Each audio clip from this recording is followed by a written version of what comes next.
Did you just say shart? I am so unladylike. I apologize. I don't know what I'm more just taken aback by, the usage of shart or the fact that my producer is really laughing up there. So that is a first, folks. We have not had the word really sorry. shart make it into. I guess it's Shart Week. So cool. Oh God.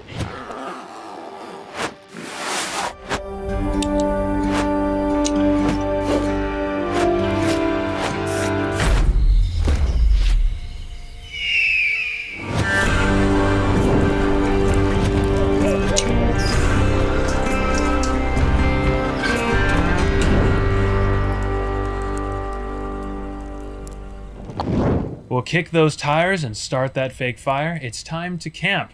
My guest today, Kolby Koloff. It sounds Russian, but it's not.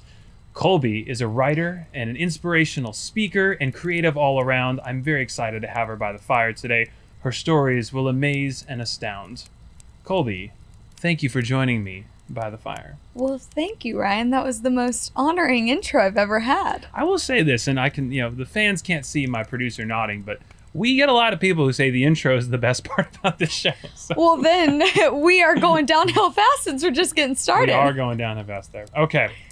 So I think the first thing we need to cover is your relationship with nature, camping. Are you a camper? Would you be considered a happy camper? What's your relationship with, the great outdoors? All right. Let's take it back to 11 years old. Which was not that long ago for you, right? Only about 14 years. So we're slowly but surely creeping up the ladder. Okay, the first and only time I actually ever went camping was to Hilton Head when I was 11 years old. I went with a family called the Petrunics, and we went for about 2 days, and I have not been since I was 11. So if that tells you anything about my get-go with the outdoors, then that should answer it for you. So you've been camping once. Hilton Head. Okay, nice. I hear Hilton Head's wonderful. It is. I did walk barefoot through the woods one time. I feel like I should get some credit for that. Was that a sort of spiritual sojourn or? I was trying to impress a boy. So, And how did that relationship pan out or tryst pan out? Well, it's been about 7 years and I haven't heard from him, so I'd say it's not going too hot. Think twice about walking in the woods for a while. I think that's how Blair Witch started, right? I think it's about a relationship. Yeah. That movie's actually, I just dated myself. You weren't even born, I think, when that movie came out. Hey, I've seen it. Okay. Okay. Okay. All right. So not the most avid camper. However, you did come prepared with a lot of things, it appears. I did. Can I pull them out? Sure, absolutely. All right. So I don't really like the cold. Yet it's 28 degrees outside, and we are in a parking lot in Brentwood, Tennessee. And I didn't even bring a coat, so I'm starting off just all wrong. So I brought a beanie, in case my head gets a little chilly. Excellent. I brought a pair of fuzzy socks. Okay. I only brought one, so if you need one, we can just kind of split it. The shoe's on the other foot now. Okay. I brought some mugs for us Oh. for a nice little Hashtag mug life, right?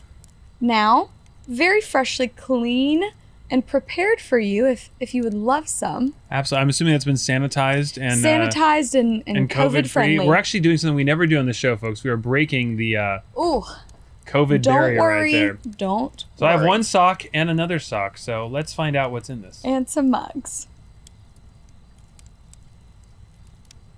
What is that? Some yummy hot cocoa. Wow. Might be spiked. I don't know. We'll find out in a bit. Wow. Okay. Well, now I'll go a word to our, fun sponsors then. So, thank you. We've never actually had a guest come prepared with their own camping gear, and I appreciate your homage to the show The Office. Well, I don't think I'd be doing Michael Scott justice if I didn't sprinkle him in here. He's actually one of the interviews we definitely want to have. I mean, I know. I know. Cancel mine. Call Michael. If he calls during the show, I promise you we will pack up and leave. Just leave. So where to begin with you? You obviously have been a songwriter, a reality TV star, Instagram influencer, all three things that I privately covet in my own life and have achieved none of. So I guess we can start with music and some of the creative stuff and get towards that. Yeah. So I started piano lessons when I was really young, around 5 years old. And that was kind of the start of, I guess, the more like musical, creative side coming out. And then my parents split up when I was about 11 years old. And so at that point, it just got too hard keeping up with lessons and whatever. So I stopped doing musical lessons there and bounced around a lot. And I sang in my 8th grade talent show and had an asthma attack after because I hated performing in front of people. Like I would skip school so that I did not have to give a class presentation. So I sang You're Not Sorry by Taylor Swift, looked straight into my 8th grade boyfriend's eyes and was like, this is for you. And then I honestly thought like, okay, I'm going to be a nurse. I was studying for nursing. I graduated from high school early. And my brother-in-law, he's been in the industry for over 20 years. He was with a lot of well-known Christian bands. He was also with people like Smashing Pumpkins, Ben Folds. He's incredible drummer.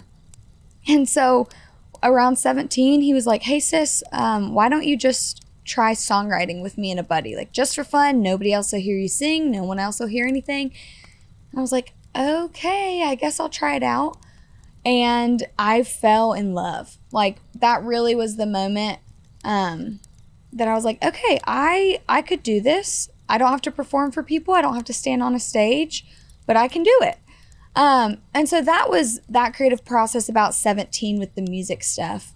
Because of the show, like at 15, I was thrown on TV. So I had to do, live talk shows. I had to do live interviews. I had to do all of these things that forced me to perform from a speaking perspective. But when it came to creative performing, there was always so much anxiety and stress because that's just another layer of vulnerability and like nakedness. So wow, vulnerability and nakedness. Right. Yes. It's a good memoir title, I guess. That's going on my your headstone. Your autobiography. Okay, so I love your we've mentioned now several stories resulting with ex-boyfriends or guys that you've been after walking in the woods or playing Taylor Swift songs for. So that does that young teenage romance angst, is that what fueled your musical creations? It was for the first bit. I am a romantic at heart. Like at 12 years old, people would be like, what do you want to be when you grow up? I'm like, a wife. Like I just have always loved love. I've loved the idea of relationships. I obviously grew up in a broken home, so like I never really saw it in its entirety. And so that definitely helped fuel the creative side of things once I started experiencing love and heartbreak and just those things that come in your youth. Which you are still in. Which some might say I'm still in, but by the end of this, you're probably gonna be like, my gosh, you're 65 and a 24-year-old's body. That would be a long interview if we got to 65 after that. Yeah, it definitely has helped. My current boyfriend makes fun of me. He's like, why don't you ever write love songs? All your stuff is about heartbreak or those. I'm like, because it's a lot easier to write about that than it is how happy you are in a relationship. Hence why we like Adele's music, right? Exactly. Or Taylor Swift's. That's right. So even though I don't like Taylor Swift. It's interesting because you've had a pretty multifaceted career with music. You just started off writing songs, and then what led to sort of a pop? Because you actually you charted, right, on one of your songs. Yes. So I started writing. I signed a publishing deal when I was 18. So you're just writing, and then you just found a publisher and said, I'm going to. So I found a manager, and the manager was like, hey, you're pretty good. So took me to a publisher, and they were like, hey, you're pretty good. So they signed me. A year into songwriting, I signed a record deal, and it was actually for Christian radio. And so that, when I was charting and doing all the touring and all the performing, that was all for CCM music. And about 2.5 years into that, I just had this moment where I was like, this is not for me. And so I prayed and I was like, God, if you can get me out of all this, I can't do this anymore. So you didn't want to be a musician anymore? I didn't want to be a Christian musician anymore. And why didn't you want to be a Christian musician? Because that's what your root. Those are your roots, right? Right. And they're still my roots. Still strong in the faith. There's a different edge that it's kind of like being a pastor. Well, I don't know if it's like being a pastor. Sorry, I'm just thinking of how to describe why. Like, okay. So with Christian music, you have to be very strategic in what you're saying and what you're getting across. Radio will only play certain songs, and it'll only play if you make sure you have a specific message, a specific, word said a certain amount of times. There's not that much room for creativity. It's that formulaic. You have to have a certain number of... Oh, they'll tell you, like, you are selling your music to Karen, who is 45, drives the minivan with all the kids because she's the one who will be buying the stuff. I mean, is this the same Karen that's been mentioned in the news? This is a different Karen. Maybe this is Christy. You're selling your music to Christian Christy, who is in her minivan, and she's the one who's going to be buying the music. And so you have to make sure that what you're putting out will target her, will get her to buy, will get her to take them to the concerts, will get her to buy your CDs and your merch. And so there's not a lot of room for creativity. And I personally do not like boxes.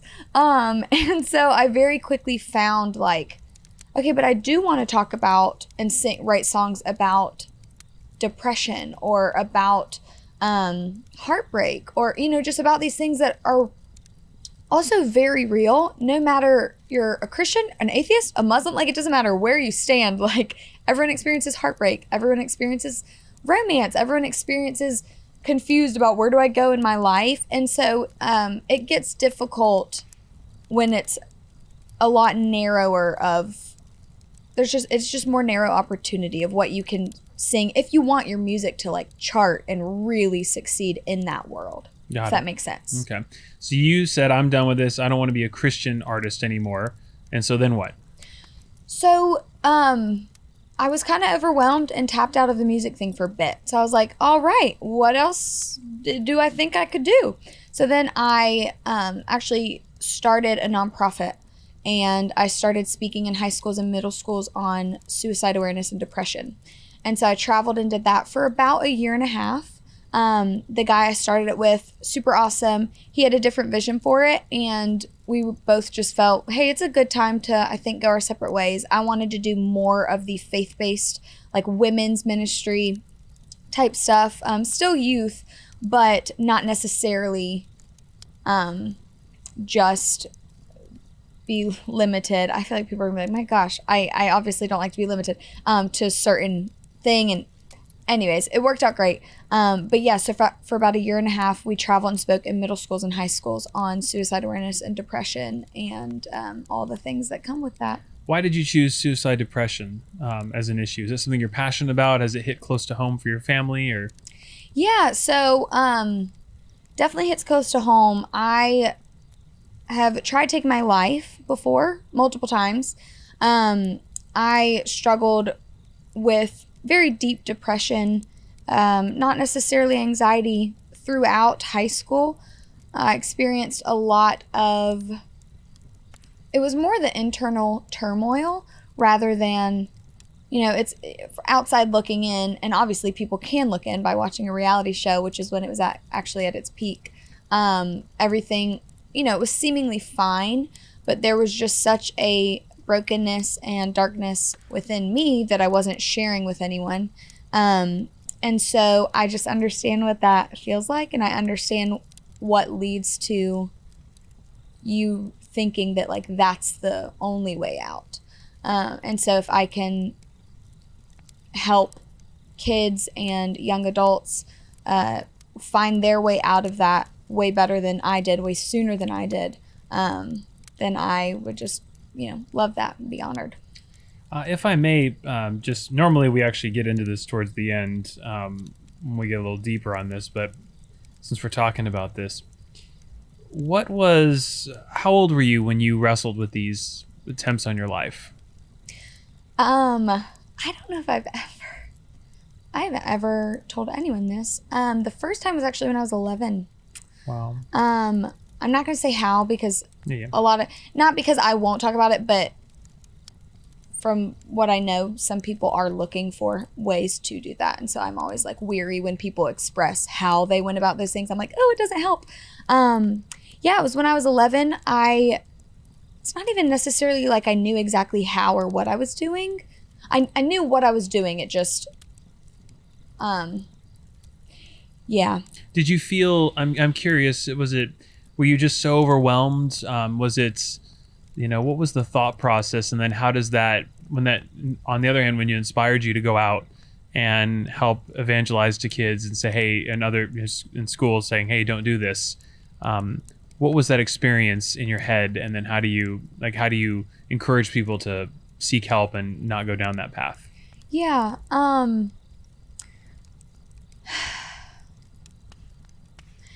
At first, whenever I first started speaking out about it, I had actually never shared my story, about the first time being when I was 11, the second time being when I was 15.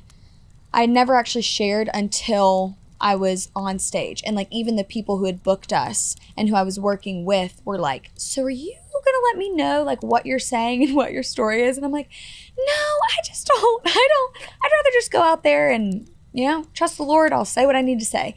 And so at first it was so liberating because I had never talked about it.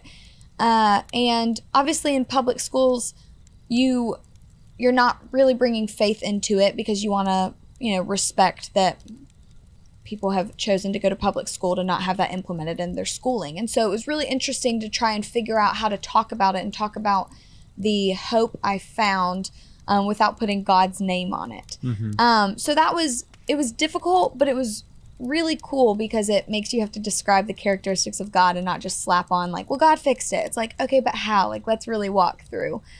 Just the step-by-step process that got there. And to be honest, over time, about a year and a half in to speaking and to doing a lot of that, I went through a very, very, very dark season. And I was, standing on the stage trying to tell kids and help them know, like, here's how you get out of it. Here's what you need to do. Here's the steps you need to take. And it was actually at one of my breaking points of depression and, again, just that inner battle. And so I had to, towards the end, I had to step away and walk because I'm like, I can't stand up here and be like, and here's how you do it, because I'm still struggling. And obviously, to a point, it's good for people to be aware of like, great, we're in the journey together. But when you're trying to lead and instruct, there's just a lot more pressure to make sure you're not leading wrong. What is obviously such a sobering topic, but what's the single biggest piece of advice or wisdom you'd have for anyone who is wrestling with those thoughts or struggling with that? I would start by saying, I get asked a lot by people who don't necessarily struggle with that and they can't understand it.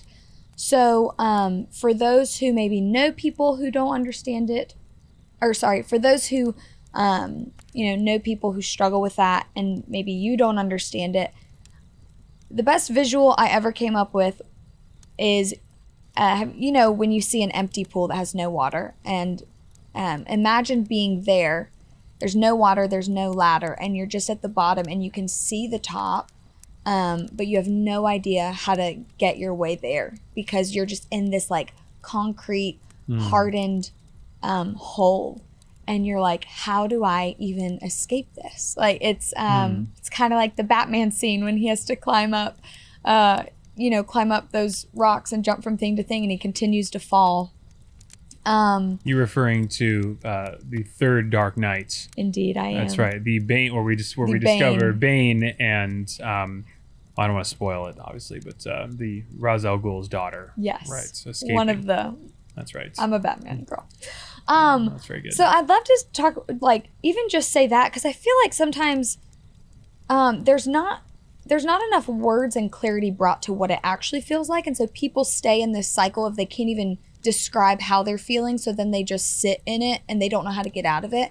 And so I really like starting there of going, I know what you're feeling. here's a visual that I somehow got that helped me. Was like, I get you're in the concrete pool that has no water and there's no ladder. Yep. And so it starts by understanding that there are so many of us, and this isn't to diminish at all. It's to uplift, but there really are so many people who feel that, whether your pool is really small or it's the depth of the ocean. And so one, it's acknowledging and realizing like there are more people than you think who do understand what that is. Maybe not to the depths of what you do, but they do. And you know, there's typically a voice in our minds when you struggle so heavily with depression, with you know, being tempted with suicide and those things, that's like, yeah, this is the way out. This is it. Nobody cares. Nobody's going to notice. Nobody's going to do. This will show them. It's very, very sharp lies that are just coming at you from every direction. And the best thing I ever did was sit and just confess it to someone, and to just say, this is everything that I hear all day, every day. These are all of the phrases, the one-liners, the nasty thing. Like, these are all the negative thoughts that continue to come after me, and I don't know what to do with them. And this is what I want to do. And so you're either going to need to help walk me out and talk me out of it, because I don't know where to go anymore. And, you know, our culture has this false perception and false sense of vulnerability, but it's actually just become, you're only vulnerable to what you're willing to put on Instagram, and you call that vulnerability. But vulnerability is what you're not willing, like what vulnerability is what you don't want to share and the places you don't want to go. And so it's recognizing, like, what place do I not want to go? That's probably where I need to go. Man, well, I appreciate you opening up about that. We laugh a lot on here, but we usually don't start Sorry. sobering. No, it's an important topic, and I think on an not equally at all, but on a also depressing note, why don't we talk about reality TV? Preacher's yes. Daughters. So would you say you were a reality TV star? I mean, I know that sounds weird to say, but like, tell us about the show, and did it bring notoriety to you? Were you getting, you know, the right kind of notoriety?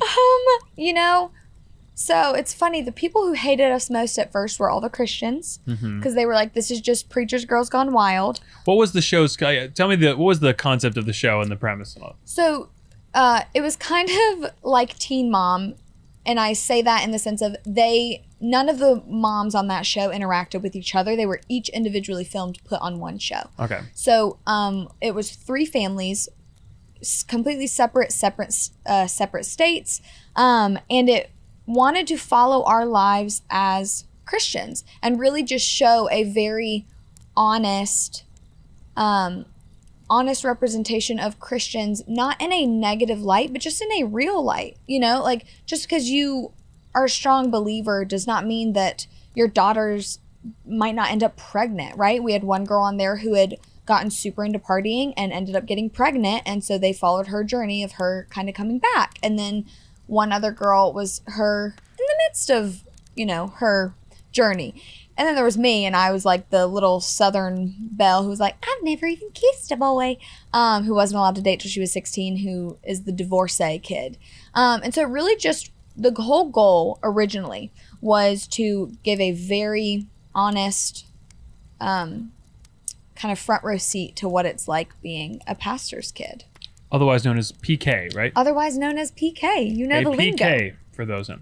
And so who produced the show, and where did it air, and how did it come to pass?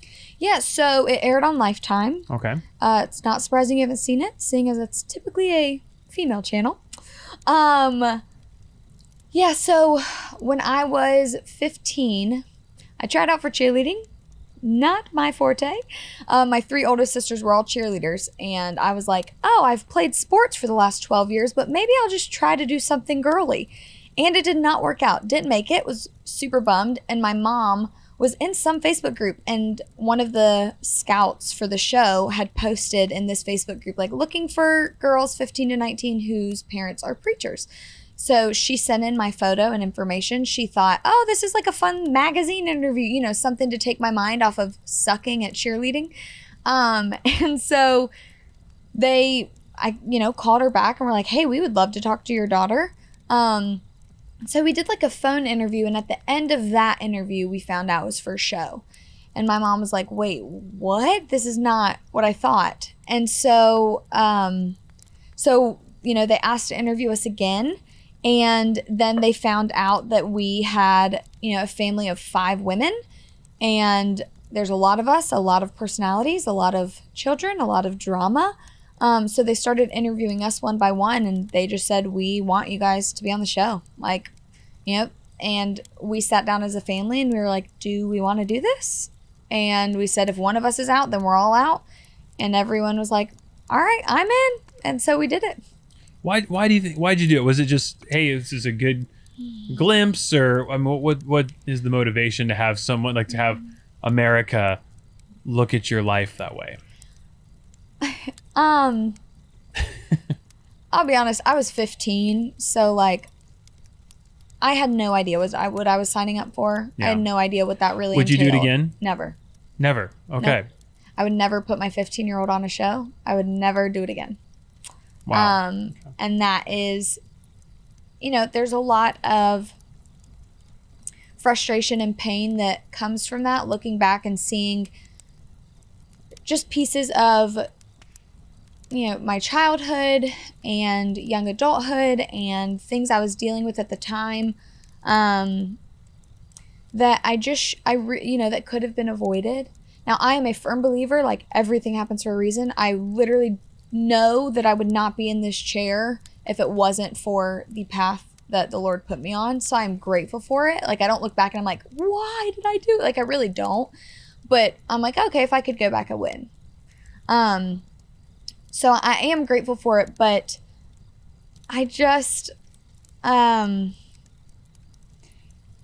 a lot of good came out of it, but there was also just a lot of bad, and a lot of things that shifted physically and internally, and layers of growing up that I didn't need to do, or that I don't think you're supposed to do at 15 years old.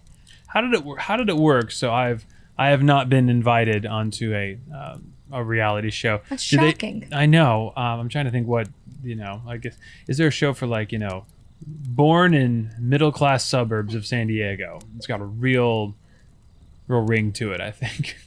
The Trials and Tribulations as a man travels through a well-ranked public school. I think it's good. But so when you start the show and you commit to the producers and you say, we're in for this, do they then just show up and start following you around, like, your life, or how does it work? So I'm trying to remember. I have a bad habit of blocking out memories of things that were traumatic or hurtful. So I'm like, Kolby, remember, it was only 10 years ago. Great. That makes me look nice for asking about it. Thanks. No, thanks, Ryan. I'm so excited to be here. So basically, they ordered, I believe, 10 episodes. Lifetime ordered from the production company 10 episodes. So we kind of sat down, and they were like, okay, in the next 3 months, what is going on? Are there any events that are already happening? What's kind of going on in your family? Looking at the different stages of life. I was about to turn 16, which is when I was allowed to date. And there was a boy that I liked at the time. And I think I had said in one of the interviews, which is what I think sold them. They were like, anything else you would like to tell us before we, go back and show these interviews to her? And I was like, well, I'm not allowed to date until I'm 16. And there's a boy that I like and my mom won't let me date him. And I think that's what sold them. And they were like, oh, yes. And they were like, we want this girl. And yeah, so that's kind of how it goes. And they really just plot out a general synopsis of, like, okay, we know she wants to date. Like, let's get the introduction to the boyfriend. Let's get the first date. Let's get meeting the father. Let's get, and so overviews. And they'll look at everyone's life and just piece it together. And then obviously things come up, things pop off where family of 5 women sitting at a dinner table. Things are bound to come out. So it didn't take long for them to have things to use. Oh man, and now was this the same boy that you would later sing Taylor Swift to? You took a walk in the woods for? None of the above. All right, there's a list of them. What's funny is I am asked all the time what happened. His name's Micah. It's on the show, so I don't need to like shy away from it and not say his name. I am asked all the time what happened to Micah, and I'm like, Micah grew up, got married. Micah was in high school, and people still ask me all the time, where's Micah? I miss Micah. I'm like, you gotta be kidding me. Do you not? Because they're just now finding the show. I'm like, you do realize that was a long time ago. Micah is gone. So Micah. All right, Micah's taken now. Micah is out for of the the latecomers picture. to the show. Those just streaming it now. Yeah. All right, so they follow you around then in your life? Yeah, so I filmed about 6 days a week. I would film after school. Sometimes, I'd take off school to get certain things that we had to film. So you just basically finish classes at a normal high school. Yep. Right? And then you, like 2:30 or whatever, you just roll over to the studio, or I'd go to wherever we were filming, a house, a restaurant, work, any of those things. Yeah, and nobody knew because we weren't allowed to tell anyone. So that seems a tall order for. Do they explain to a 15-year-old like, hey, how do you not tell your friends not know, but how do you keep this a secret? I mean, some of my friends knew. I learned very quickly that teenagers either think it's really cool or hate you for it, whether it's jealousy or I don't know. So I had some friends who were like, awesome, like, if you ever need us to film, we'll be there. And then I had other friends who were like, who cut me out immediately and then would ostracize and bully me, and I'm like, that's awesome. But yeah, I went through a lot even pre-show that just kind of makes you grow up, and especially being the youngest of 4 too. Like I would hang out with my older sisters. I was always with older people, and so I think I just understood like, yeah, mom's the word. If you don't want to get in trouble and don't want to break your contract, then shut up. Wow. Okay. All right. So do you have time to do your homework and study and do anything? Yes. A couple panic attacks, we can sprinkle a lot of things in there. We had time for a lot. All right. So you film the show, and then when does it air? It aired, oh gosh. When did it air? I think it aired like 8 months later. Okay. Yeah. Right, so you got to return to a little bit of normalcy when it wrapped up, and then when it came on, what's life like in high school, etc.? Was it a big hit? What happened? Yes, so it did really well. Now, what's funny is we got not picketed. What's it called? Like boycotted? Yes, there we go. We got like virtually boycotted by all the big Christian organizations because they. Now, in their defense, the previews that they released of the show showed like it's Girls Gone Wild, which is what's so funny is that it truly wasn't. Like the first season was a great, I think, representation for the most part. But of course, you have to have the snippets, you have to have the things that are going to make people watch. And so the only things they picked were like the very few scenes they had that made us look a bit, wacko.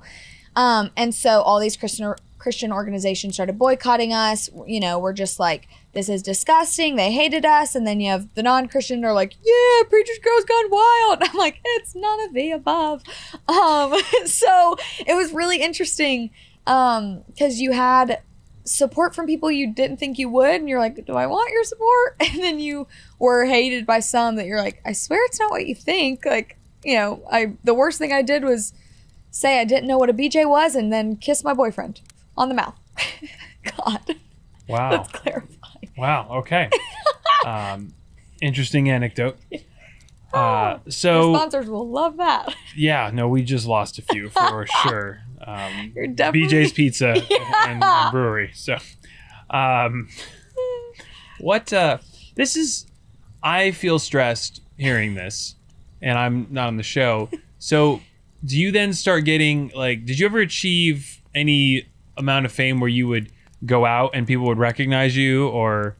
Yeah, surprisingly. The show, the first season did really well, even better than they were expecting. Like, it had about, 5 to 6 million viewers a week. Wow, okay. Yeah, so it did. It was pretty successful. That's great. And especially being from a small town in Tennessee, like, people in Spring Hill, Tennessee are going to be like, somebody from our town is here, so like everyone there is going to watch it, anyone kind of in the near area. But yeah, I mean, it feels weird being like, yeah, one time. But no, there have been many occasions, every once in a while still now, people are like, are you Kolby? And I'm like, I am. What's up? Did we go to high school? Because I forget that I was on a show.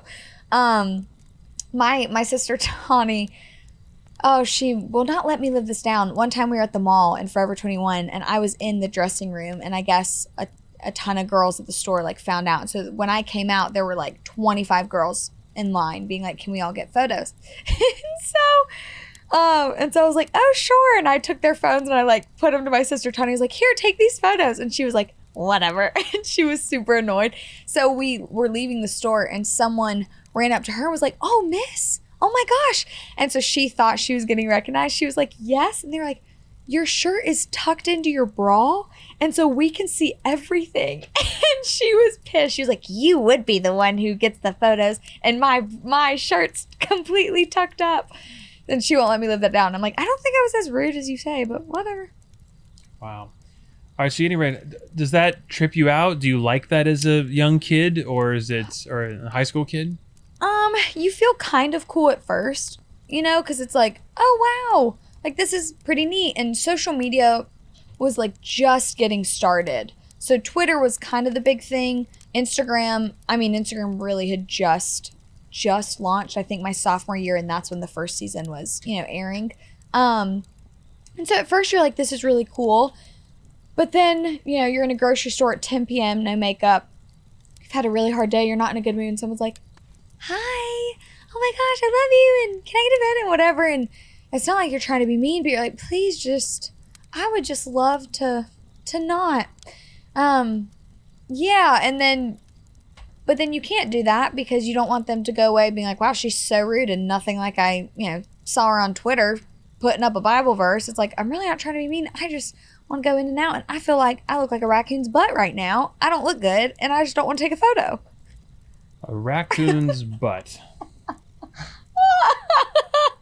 I'm just keeping with the theme, Do you actually say that, or did you feel that was just appropriate because we're camping? I'm gonna be honest. I don't know where that came from, but I have said some questionable things. Like, one time I come back to a boy who was mean to me in 8th grade was, you're duller than a pencil in a cow's butthole. And,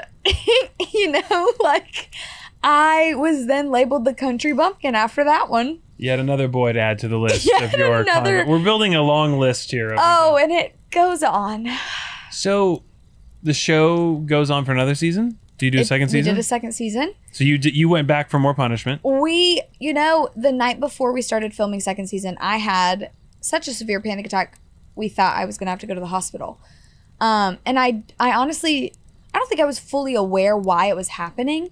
But now looking back, I'm like, oh, I know. I did not want to be in front of cameras all the time. And I mean, it's so stressful. It's not like you just walk in and you talk. You walk in 12 times to make sure they have the shot, and you sit and have the conversation. And if you cry, well, you're going to have to kind of fake that again in 30 minutes because we're going to have to get it from a different angle because we missed getting your mouth moving. It was so much. And I was losing so many friendships. Kids were so harsh and so mean. And and so I, had this full-blown panic attack. And it was like, there's nothing we can do. Like, we're signed, sealed, delivered. Like, too bad, suck it up. So we went on for a second season. And we were asked back for a third. And we said, hell no, because they wanted, the third season was they took like 10 preacher's daughters, which some were actresses. Newsflash, there were a lot of them that were fake, just to add drama, and we knew they were going to do that. They put about 10 of them in a house in Mexico, and they tried to pass it as mission work. It's actually my sister's idea. She was like, take us to Mexico and we'll do mission work and you whatever. Tried to pass it as mission work, but they really just wanted 18-year-olds to be able to drink and be in a mansion and do really dumb stuff. So it was the real world It was literally real world. I mean, that one was Preacher's Girls Gone Wild. And so whenever they told me that, I was like, I don't care what you guys want to do. I'm saying no. My name's the one that's highlighted on all these previews. So hell no, I will not do that. And the preachers, the dads consented to this? Well, they were 18, so they didn't have to for the third season. They were all 8. So they did a third season, and they went to Mexico. They did a third season. They went to Mexico. And you did not go to Mexico. I did not. I watched a couple episodes, and I said, thank you, Lord. You are so faithful from keeping me from that. So you missed out on a vacation. I did miss out on a beautiful, free, paid-for home. And that's about the amount. And you know what? I will pay for a trip to Mexico one day. Right. You'll figure that out. You make money on reality TV, right? You do. Yeah. Not as much as people would think. Right. No, I've heard that. But as a high school kid, this is probably... As a high school kid, it was nice. Yeah. As a high school kid, I bought my first car, bought my second car. What was your first car? Saturn Ion. You weren't making that much money, in case that tells you anything. Do they still make... Saturn's gone, right? No, you want to know how I found out they recalled the Saturn Ion? Because I was driving down the street, and my car shut off. And they forgot to call me and tell me, oh yeah, 13 people this year have died who drive Saturn Ions because the car shuts off on the interstate and they get demolished. I'm like, well, that's delightful. I need a new car. Yeah. Okay, so your second new car was? My second new car is a Hyundai Elantra. Hyundai Elantra. Beautiful. I love new Hyundai Elantra. I love Hyundai. Okay. Still driving her. Really? Hyundai. Sorry. Oh, very cool. I say Hyundai. Hyundai. Is it Hyundai? We'll have to look that up. I don't know. I did a great partnership with them last year. Probably should have asked them how to pronounce it correctly because Hyundai Palisade is my favorite car in the world. Oh, they're fantastic. They're they make incredible. the Tucson, right? They do. Yeah, that's a great car. I mean, their cars are luxury for like a great price. They really, I mean, if I could Look at that little plug we just gave them right there. I mean, they should ship us some keys. Call me. You know? Yeah. Pay off my car. All right. So all in all, why should someone do a reality show? Should they? I mean, if you want to be famous, it's a good way to do it. So it made you famous? Well, no. I'm just saying nowadays, because social media is so heightened, it's a lot easier to gain a following. Is that how you got most of your following? Surprisingly, no, not on Instagram. Okay. So I'd say about initially, at least, because Instagram was just starting, I got about 30 or 40,000 from the show. And the same with Twitter, like they both were right there. And then I started a YouTube channel where I did a lot of like faith-based devotional style videos, and that grew. And then music, it was kind of just all the different things I dabbled in, like just brought different followers from all those lanes I was in. So you're pretty open about your faith. Is that so? Your parents, that they instilled that in you? Was that something that you've always had, and then you've kept to, or did you have a sort of come to Jesus moment later in life, or what's kind of the story of your kind of Christian Is it just a Christian upbringing? Yeah. Both of my parents, or I grew up. My dad was a pastor. My mom, would do worship leading with him as he traveled around because he did more evangelism than he didn't have his own church. And so from a young age, from the time I was born, was in church, and anytime the doors are open, I was there. And so it was instilled. My parents divorced when I was 11. And it was interesting because they had two different pursuits, you could call it, of faith. Like my dad was the more, when the doors open, we're there, very, he just, he was on the mark for all of that, making sure you're at church, you're at the camps, you're reading your Bible, you're doing those things. And my mom was more like, familial with her faith. We would go to church, for the most part, but then it was more like, you express it in your family and how you love one another and that kind of stuff. So I had two very different perspectives. I also grew up Pentecostal. Now, for the viewers who may not be familiar with a Pentecostal, and it does not mean Pentecostal near the water. It does not. How do you define a Pentecostal? So I don't know the Webster's dictionary definition, it's a more charismatic church. So you're gonna Bethel Church. It's very well known. I'd say that leans way more on the Pentecostal side of things. It's very those are the people you'll see, maybe dancing with some ribbons or doing.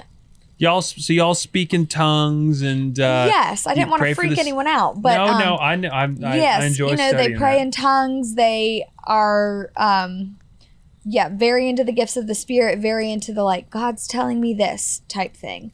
So I kind of grew up with that. Okay. But then once my parents divorced, I moved around a ton. Like by the time I was 11, I'd already moved like 3 or 4 times, and then by the time I was 18, I had moved like 12 or 13 times, gone to 10 schools. Like, I really wasn't anywhere long. So every time we'd move, because I lived primarily with my mother, every time we would move, we'd go to a different church. So I, from the time of 11 on, I was in a different kind of church pretty much, every year. Real quick, though, you moved 10 different schools? 10 schools, 4 high schools, 4 high schools, 2 middle schools, and 3 or 4 elementary schools. That's gotta be traumatic, right, for a young kid? Yeah, it's a double-edged sword because it helps enable me sit down with a stranger and, I can talk. I can go in a room of people I don't know and be like, who wants to be friends? I actually did that. I was in an unaccompanied minor because I used to have to fly by myself when I was like 11, 12, and they'd put you in the unaccompanied minor room at the airports, which is just a glass room where they make sure all of the kids with divorced parents who are traveling by themselves don't get into any trouble. They have an unaccompanied minor room at airports? Oh, they do. And you will be locked in there until your next flight. They will typically provide you a snack, but that's if Is there any like magazines or entertainment or anything? A Nintendo? There's typically a TV playing a movie. Sometimes, there might be like board games or puzzles. I had no idea. Wow. Yeah. I had no idea about this. Yeah. So one time I really did walk in and it was like during the holidays and I think I was 12 and I sat and it was just kind of weird and I was like, so, do you guys like popsicles? Like, I just was trying so hard. I'm like, I'm so uncomfortable. I hate being here. So it was this weird, it's a weird double-edged sword of I can communicate easily well with strangers. It doesn't freak me out. But I don't have a place like that I call home. I mean, I do now. It's Nashville. But I don't have like childhood friends. I don't have people who, have stuck with me for longer than a year. Like I don't have relationships like that. I don't have memories like that. I don't have experiences of, the one home where you mark your height as you're growing on the wall. Like I never got that. So, so yeah, it's a double-edged sword and I couldn't control it. It's not like I had any say over it. So yeah. It's a lot of moving. It is a lot. It's a lot of moving. What's funny is this last year, I have moved 4 times. In 2019? In 2019, I moved 4 times. Why? Let's see. One, my roommates kept like talking really bad about me. And I'm like, we have really thin walls. So the lease was up and I was like, all right, I'll go. Got a new place. It was infested with cockroaches. So I had to move out of there. Got another new place. And it was a trade-off with an apartment complex. I was going to do all their social media. They were going to let me live there for free. And then about 3 weeks in, they were like, actually, never mind. You need to be out in a month. So I was like, awesome. So then I moved into where I am now. So, bit of a gypsy soul. Well, you do very well then to join us on this bus as we travel around. So there you go, right? This would be the longest place I've sat for a minute. Now, I forgot to ask this earlier, and I want to make sure because this is something I find very interesting, and I mentioned it in your intro. Your name, Koloff, has a Russian sound to it, but you are not Russian. Indeed. There's a story behind this. Yes. So, yes, my birth name, my legal name is Kolby Koloff. My dad was actually a professional wrestler, and so he legally changed his name, moved from Minnesota to Atlanta. He was supposed to be going to the NFL, broke both of his legs in a football game. And so he broke one leg, and then a year later broke the other leg. Wow. And was like, okay, I probably will never do what's that called? Big sports. Professional sports? Yes. Or contact sports? Sorry. Professional sports. He's not even past college. But then one of his... He was a wrestler, like a professional wrestler? WWE. Or So he was like Hulk Hogan and The Rock. Hulk came after. My dad was like the vet to Hulk. Hulk was the rookie to my dad. Wow. So is your dad like... Yoked? Indeed. I guess that's the right term, right? Still. Very really? Yoked. Yeah, so somebody was like, do you want to pretend to be Russian and come down and be a partner for this new wrestling character? And my dad was like, okay. And my dad doesn't do anything halfway. And so he shaved his head, didn't speak for 6 months, learned Russian, learned the accent, and spoke with that for like 4 or 5 years while he did it. What was his name in wrestling? The Russian Nightmare. The Russian Nightmare. Yeah, it's funny. I'm way more Hispanic than I am Russian. I'm not Russian at all. He's actually Scottish. And so your dad went from being the Russian Nightmare to a preacher? Yep. How does that happen? By the hand of God, slapping him, going, and time to redirect. Man, so on Sundays, that's an intimidating guy to have up front, right? You want him to come lay hands and pray for you, right? He's just you do. You don't want to watch a horse-themed movie with him because he will be the one crying. That's what's funny. Is like he's a softie. He's so gentle. He's it's like Seabiscuit was an emotional ride with him. Oh, trust me. Yes. Okay. Yeah. And it's really funny. He's so gentle. He's so loving. He's so he is like the gentle giant. That was not his name. It was the Russian Nightmare. Sorry. Not the Gentle Giant. That would be my wrestling name, is the Gentle Giant. Gentle Giant. Wow. Okay. That is so... That's a really interesting anecdote. Your mom, not professional wrestler. Indeed. She is not. She is a professional mom. There female. You go. Okay. Woman. There you go. Wow. I'm still laughing at the Russian Nightmare. I think this is probably a good time to get into a far more personal question, which is, you've let 7 million people take a peek into your innermost life on that show. Will you now give soon-to-be 7 million people a glimpse into your perfect s'more?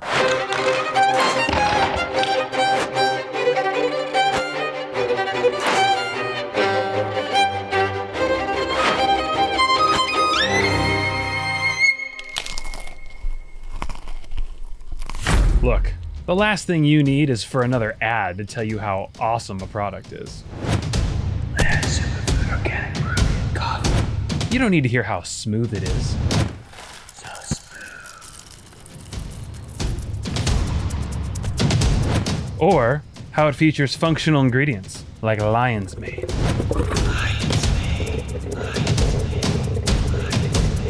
And I would never presume that my words could sway you into purchasing this most delicious brew.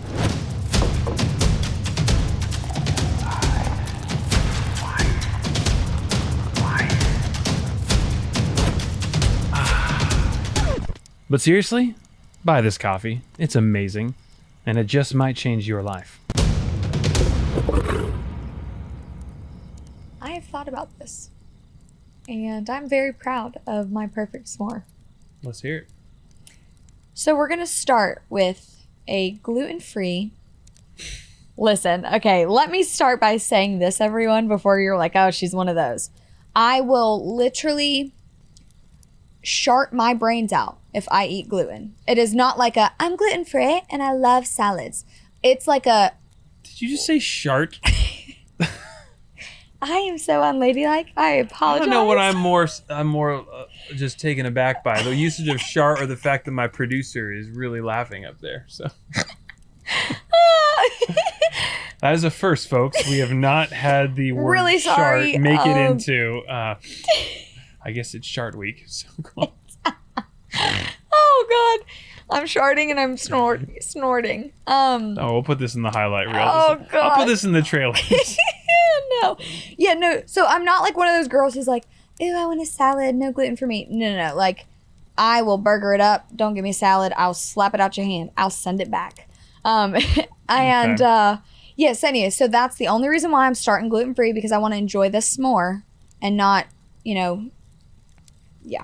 So gluten free. You know those Biscoff cookies? Oh, I yeah, think it's those called are great. Biscoff that Delta gives out. Yeah, those are great. The only reason I'll fly Delta is to get those cookies. Okay, so it would start with that. That'd be my cookie.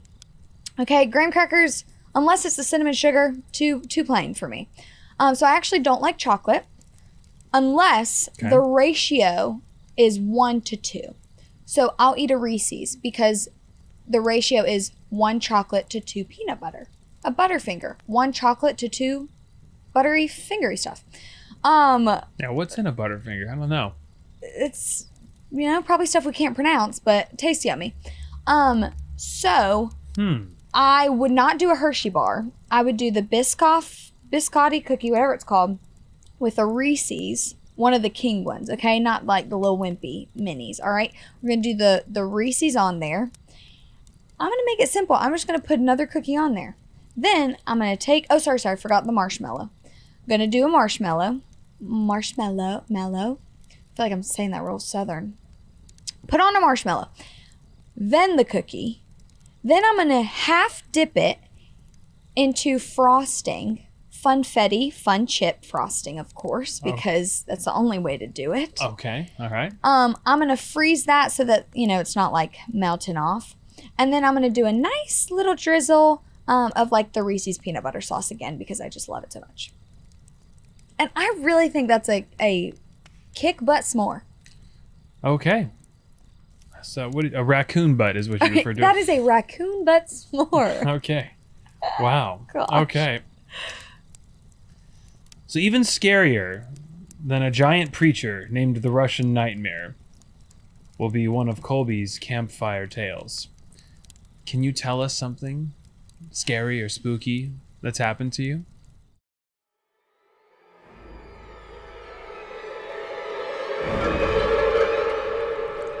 So, I'll let you decide, okay? We have a kidnapping or like a legitimate evil spirits experience. Well, I think we should hear both. Also, this is another interesting anecdote about you. You've moved 10 times. You use the word raccoon, but you say raccoon, but in other words. And you have been kidnapped twice. One we don't have to go into, obviously. Yes, but one I literally can't talk about. That's right, but you've been kidnapped twice. Yes.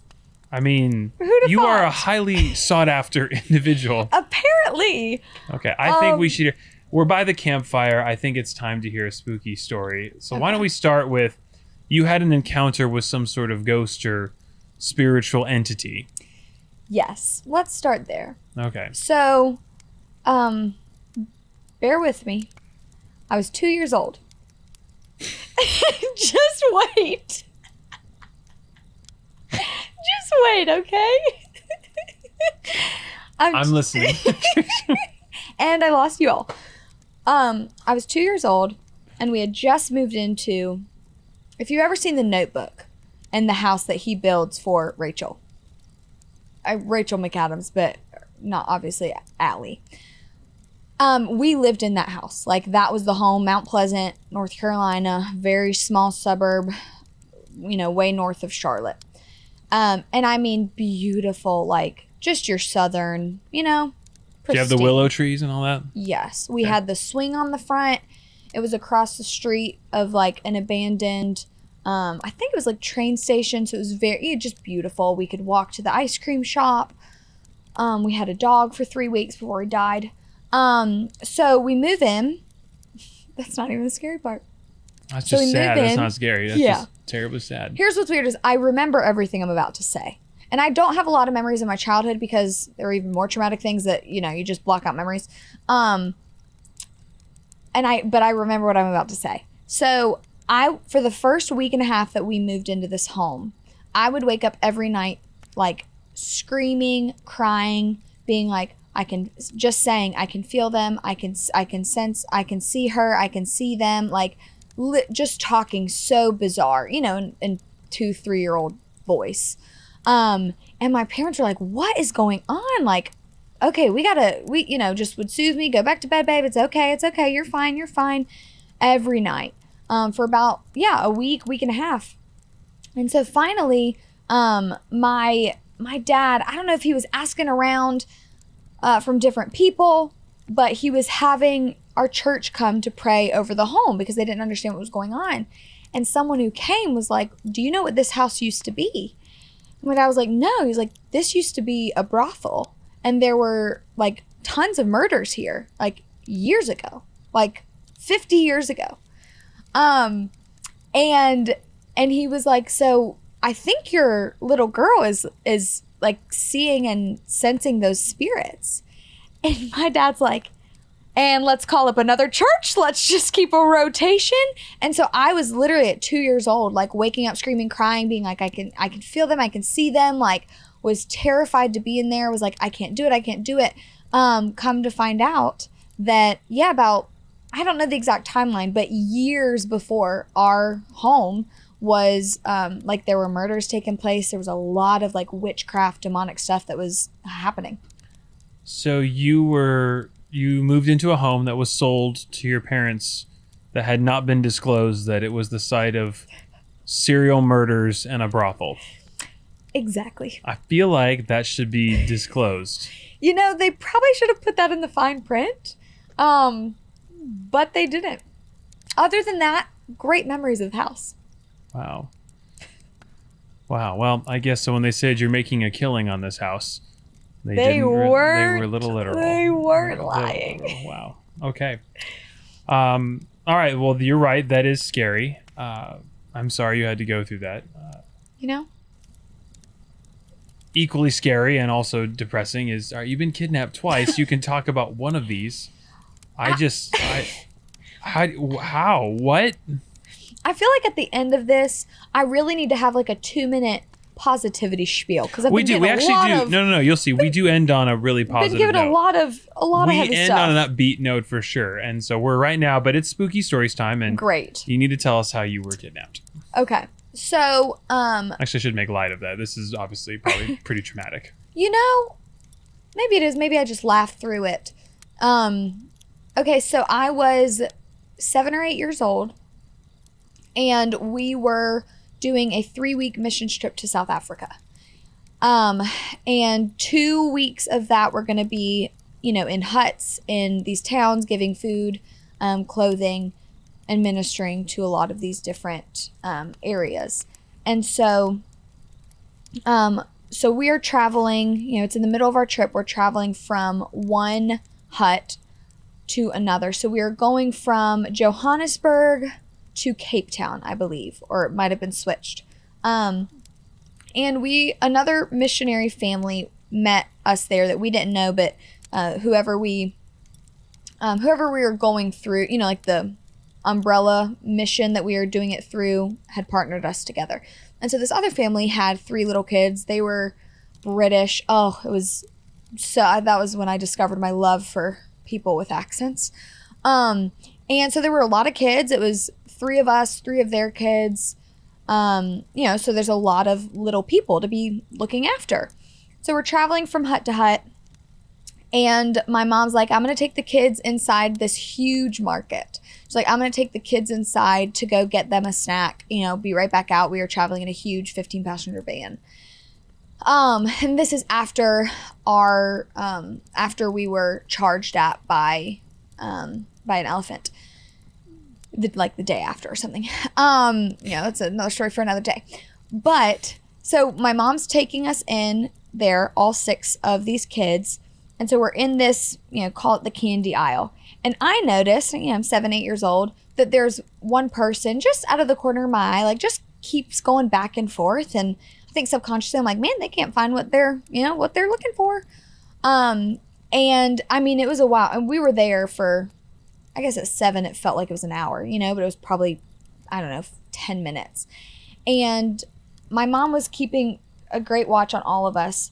And there was one moment when one of the little kids was like, oh, I want that thing on the top shelf. And she's like, that one? They're like, no, that one. She's like, let me just pick you up and I'll just let you grab it. And I mean, within a split second, the moment her eyes were not on every single child right there, she picked up the kid. The woman took me and picked me up, and it was a huge market. We were at the like very back of it, and she wasn't running because that would obviously look suspicious. And how old were you? I was 7 or 8. Wow. You can't really run through a market with a tiny little white girl and not be like, that looks suspicious. And so she's just walking, pretty swiftly, and she has me. It's kind of this like drag carry. And I mean, it really does happen, when they say like you just freeze and you don't know what to do. And, I'm 7 years old. So I'm like, I know I'm supposed to scream, but like, I'm just like, wait, what's happening? Is this really happening? And so, so she's going. I mean, we're going through all the people. She is gone. And at the very front of the market were doors. It was kind of this weird, like, it was completely outdoors, but it had like a framework, so like there were doors in it. And there was 2 sets. And she had gone out the first. And there was a car, what I would think was, that was waiting. And as soon as she starts going out the second, I don't know what happened, but she just like shakes me, throws me on the ground, and books it.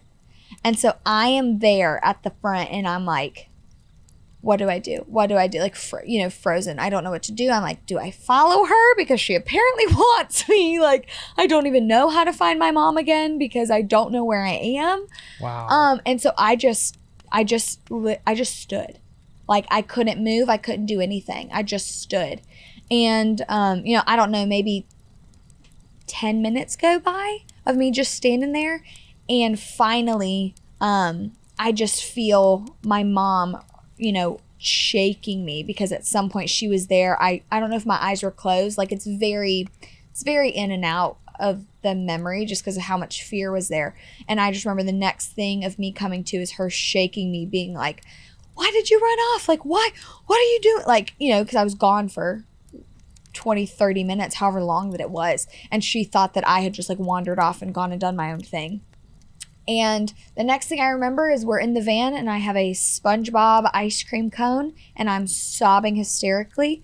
And I couldn't even speak. I just was like sitting there, shaking with my SpongeBob ice cream, like just sobbing, saying like, I swear I didn't do it. I swear I didn't do it. Like, I swear I didn't do it. And safe to say, I was not let out of my mother's sight for the rest of that trip, nor invited on any other ones after that. Wow. If only the Russian nightmare had been there to... I mean, could have pummeled someone to the ground. Wow. Yeah. Man, what a life. You're 25 now?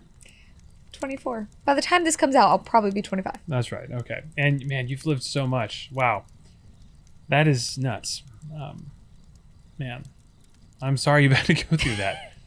It really is okay. Like, even all the crap, all the trash, like there's been a lot of pain. There's been a lot of like hard things. There's been a lot that most, 24-year-olds aren't going to sit and be like, oh, I've gone through this.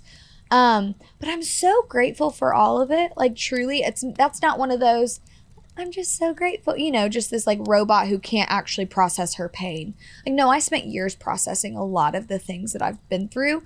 And I am so grateful to the Lord because all of that, like, truly has taught me so much, has shown me so much about Him, about my faith, and just deepened that. And also just, even in the midst of all of that, it's given me an ability to connect with people who, might not ever meet somebody who can actually understand and connect with them with depression or suicide or kidnapping or divorce or being bullied or all of these things that outside looking in, it's like, oh man, all those things suck. And I go, well, yeah, they were painful, but the Lord has brought so much good and beauty out of all of those dark and painful experiences, so that even if I'm able to help one person not feel crazy and not feel alone, I'm like, oh, I would go through all of it again. Like,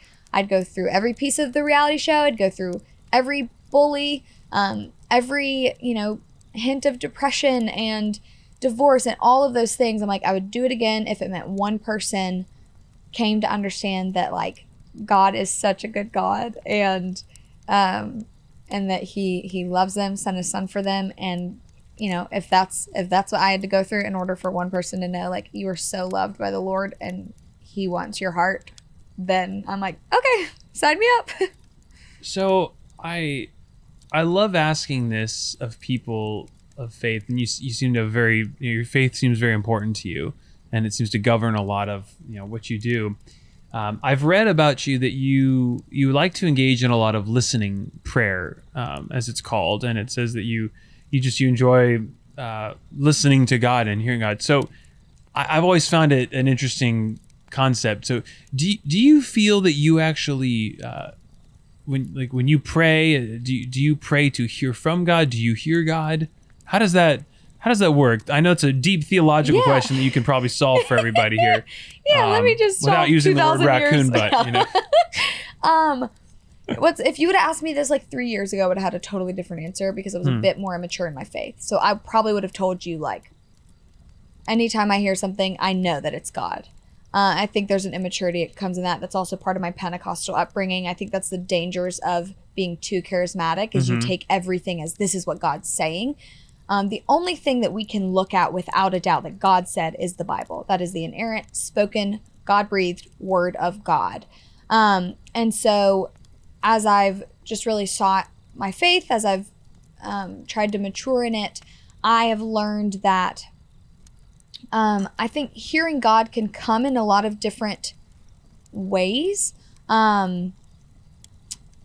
So, let's talk about listening prayer. When I pray, do I hear the audible, Kolby, do this? No, not necessarily. If somebody out there does, let me know what that sounds like. Not necessarily. It's more, the Holy Spirit is within me. It says the Holy Spirit will guide you, will lead you, will even pray on your behalf. And so it's less of a audible, like, this is what you should do. And it's more a, Lord, here's where I'm at. Here are my prayers. Here are the things I'm trying to understand. And I think his voice comes in the form of peace, in the form of deeper understanding, in the form of revelation. Like, in the middle of a prayer, I could either have a thought or find myself praying something that I'm like, oh, this is totally of you, Lord, because I would not have thought about this. Or, I was trying to find a new job a couple years ago. And one day I was literally like putting on my makeup and I just had this thought of like, you should reach out to so-and-so. I was like, that's so random. So I reached out and they had a job. And I'm like, oh, wow, okay, Lord, that was your Holy Spirit guiding me to that. And so I think it's less audible. And Christians can get so hung up on like, they have to hear like the audible voice. How do I hear that? Or what is hearing God?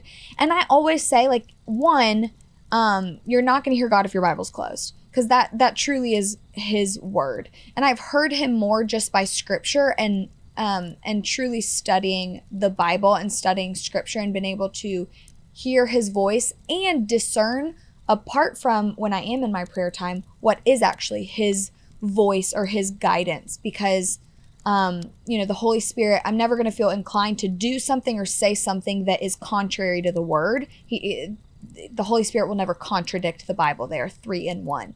And so, yeah, I used to be a lot more like, oh, this is what I think Lord's saying. And I think there's a bit of childlike faith in that, a lot of immaturity in that. We have to be so careful when we're like, this is what God's saying. It's like, okay, Mr. Mouthpiece, like, let's really, pray on that and discern. But I think if someone out there is like, how do I hear God? How do I know where he's leading me? How do I, listen to him?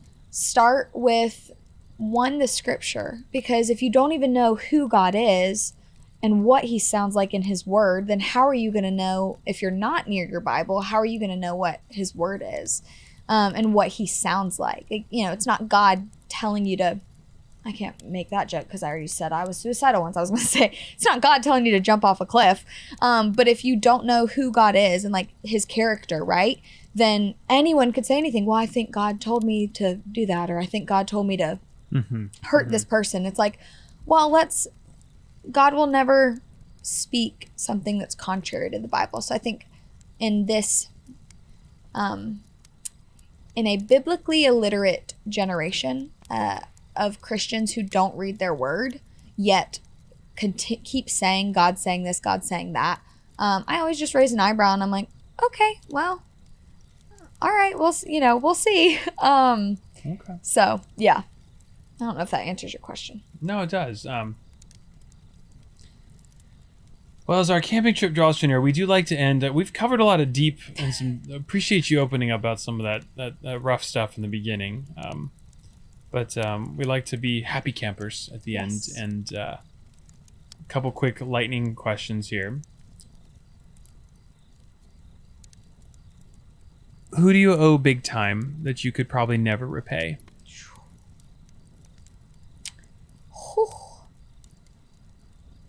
Oh my gosh. Well, the obvious, Jesus. Hung on a cross, bled out all for me. I'm like, wow, okay. Honestly, I would say my boyfriend. I might cry. When we met, it was about 2.5 years ago. I was in such a broken, dark place. Like, I mean, it was kind of right at the point when I was leaving the nonprofit. I mean, just so dark, was so awful to everyone around me, was so awful to myself. Was dealing with eating disorders and depression, suicide again, all those things. And we met, and like, I mean, on our like second day, I was like, you're not my type, and I'm dating like 8 people, so good luck. I just was so calloused, I just was so angry. Like, there was such a deep anger. And he looked at me, he was like, I'll be the last one standing, it's fine, I'll wait. And I was like, you're cocky. And for the next few months, I was very in and out, very up and down, was like, I'll hang out with him one day, the next, would be just hateful, hurtful. And he like legitimately stuck around and was the first evidence of unconditional love and pursuit that I had experienced tangibly. Because, the majority of my life has been everyone wants something and everyone's trying to get something, whether it be relationally, work-related, in a TV show, whatever it is, like, that had kind of been this banner over my life, is like, okay, what are you trying to take? And I was in this place of like, well, I have nothing else to give, so I'm not giving you anything. And the Lord used him in such a beautiful way, because I'm like, why is this guy not going anywhere? Like, I have been awful to you. And he just didn't go anywhere. And one day I just had this epiphany. I was like, I love you. What am I doing? I'm an idiot. And I don't think I'll ever be able to truly communicate, give back, which he would never ask. That's the beauty and wonder of him. He's like, oh, you don't ever have to do anything to give back. But like, he did more for me, not just relationally, like emotionally, spiritually, mentally, just by being there and not asking anything of me other than letting him be along my journey. And like, it's just really cool. I feel honored to be loved by him and honored to love him. What's his name? Andrew, if you're watching, and we know you are, sounds like you're really loved, man. Final thoughts, wisdom for the next generation, those contemplating music careers, reality television stardom, Instagram influencing or TikTok influencing. You've lived a lot of lives by 24. But what's some wisdom you have to pass on? Piece of advice. Oh gosh, I'm not qualified. I would say to anyone, whether you're my age, younger, older, wherever you are. 5 years ago, on social media and all this stuff, we kind of called it the highlight reel. Nobody was real. Everything was just the perfect pictures, just, everything had to look good, feel good. And then we started making this shift of opening up a bit more, being more real. And now it's actually still the same thing as it was. It just looks different, and we think that it's authentic and vulnerable just because we can say, I had a really bad day today. And we think like, wow, they're so open. And so I'm so passionate about authenticity. And I think that's why I didn't work, in the kind of narrow music industry world of CCM. I didn't work in reality TV. I didn't work in some of these other things because there was such a narrow, well, you just have to make sure you're this and you never tip over. And the best thing that we can do for one another and for ourselves is to be so painfully honest. And I don't mean that in the sense of go throw up everything on your Instagram, right? I don't mean that. I think we just need to it actually needs to start with ourselves and get in the mirror, right? And go, I was talking to somebody about this the other day because it was, why can guys and girls be friends? And I was like, I don't know. Because typically when you don't want to, never mind, cut that part. I'm not going there.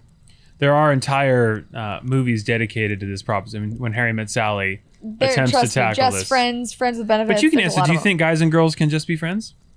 We'll say past the into adult stages. It's, I have such a long-winded answer on that. I did. Yes or no? Rarely. Right. So it's possible. No. No. No. Generally speaking, as a general maxim, men and women cannot be just friends. Or so caveats. Okay, but you can't. Close friends? You can't. Definitely not close friends. Can they be friends? Sure. But close-knit, no. I think you're filling a void of something else that you don't want to address. Okay. I disagree, but I appreciate it. Great. Listen to my podcast episode on it, and you can hear why I what think a great I do. What a great segue. You have a new podcast, music stuff coming out. Tell us about it. Yes. I'm going to be releasing some new songs, kind of spring of 2021. And then releasing a podcast called That's What She Said. Parentheses on the he. So basically, I will be interviewing men to have a male and female's perspective on hot topics, on hot questions that my followers have sent in. And just to really get both perspectives on things that we don't hear both sexes address and talk about. Ooh, that sounds really good. And cancel culture. You could get canceled. That sounds great. We probably will, but here we go. And I hope you'll have me on there for That's What He Said. I have thoughts I'd like to share about raccoon butts and stuff. So. Oh, God. No, Kolby, thank you so much for being so vulnerable and so open about everything. And definitely one of the most fun camping trips I've had. So, is there anything else you would like to say to our happy campers before we turn off the fire and head home? It's 28 degrees outside. It's going to be cold. Whew, better get my coat ready. No, just thank you for having me on. I just feel honored to sit and talk with you. I feel honored to talk with all of you guys. And I am just a DM away. If you've struggled with anything I've talked about, if you've gone through anything that I have shared, and you just need a listening ear, or you just want somebody who gets it and understands, I'd say call me, but don't call me, just DM me or something. And I would love to talk with you and just help you. Awesome. Well, Miss Koloff, thank you for joining us. Thank you. Folks, we hope you've enjoyed this episode of I Went Camping With, and we will see you for our next camping trip.